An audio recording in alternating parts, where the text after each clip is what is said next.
একটু দাঁড়িয়ে দিই। Wait. Ready ছিলাম না। দিদি আজকে লুকটাকে নিয়ে কিছু বলবে যদি? অসাধারণ লাগছে। Thank you so much. আজ কলকাতায় গরম পড়েছে, কি করছো, মেনটেন কি করছো নিজেকে? মেনটেন আর কি করবো বলো, ভেতর থেকে হাইড্রেটেড থাকার চেষ্টা করছি, আলাদা করে আর কিছুই করছি না। আর গরম পড়েছে সেটাকে অ্যাকসেপ্ট করতে হবে। এখানে তো স্নোফল আনতে পারবো না। ও ওই যে চালু করছে, ওই যে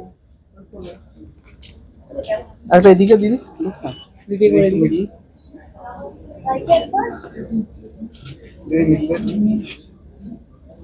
এবার এদিকে, এবার এদিকে। আচ্ছা, মিউজিক লঞ্চ নিয়ে কি বলবেন? কি বলবো, ভীষণ এক্সাইটেড। প্রত্যেকটা গান আমার ভীষণ পছন্দের। আর তোমরা শুনেছো এখনো অবধি যে কটা গান আমাদের রিলিজ করেছে? হ্যাঁ, আশা করছি তোমাদের প্রত্যেকের ভীষণ ভালো লাগবে। Thank you. যাই একবারে